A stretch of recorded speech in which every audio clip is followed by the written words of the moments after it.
Riba ini dosa besar yang diremehkan. Padahal kata Rasul sallallahu alaihi wasallam, dirhamun riba ya'kuluhu ar-rajul ashaddu min 36 zanyah. Kata Nabi alaihi salatu wasallam, satu dirham riba yang dimakan oleh seseorang itu lebih dahsyat dosanya daripada 36 kali berzina. Jemaah, antum bayangkan, orang melakukan riba santai. Dia seakan-akan kalau zina, na'udzubillah. Allah itu mengumumkan perang kepada pelaku riba. Mengumumkan perang bagi orang yang tidak meninggalkan riba.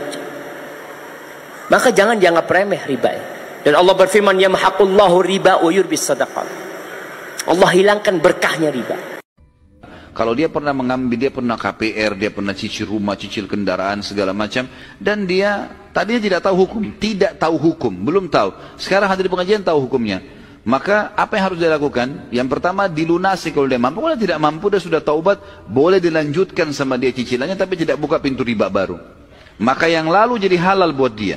Kata Allah, orang-orang yang telah sampai kepadanya larangan dari Robnya, lalu terus berhenti, pada saat itu baiklah, saya tidak lanjutin lagi atau saya tidak lakukan lagi. Maka baginya apa yang telah diambilnya dahulu sebelum datang larangan, dan urusannya terserah kepada Allah. Allah lebih tahu niatnya, dia tahu atau tidak tahu. Gitu kan? Orang-orang yang mengulangi mengambil riba, maka Allah mengatakan setelah tahu hukumnya, hum fiha khalidun, mereka penghuni-penghuni neraka yang akan kekal. Kalau dia pernah mengambil, dia pernah KPR, dia pernah cicil rumah, cicil kendaraan, segala macam, dan dia tadinya tidak tahu hukum, belum tahu. Sekarang hadir pengajian tahu hukumnya.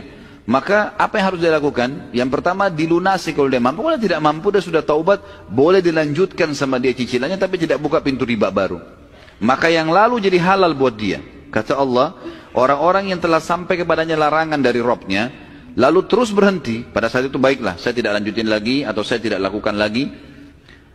Maka baginya apa yang telah diambilnya dahulu sebelum datang larangan, dan urusannya terserah kepada Allah. Allah lebih tahu niatnya, dia tahu atau tidak tahu. Gitu kan? Orang-orang yang mengulangi mengambil riba, maka Allah mengatakan setelah tahu hukumnya, hum fiha khalidun, mereka penghuni-penghuni neraka yang akan kekal.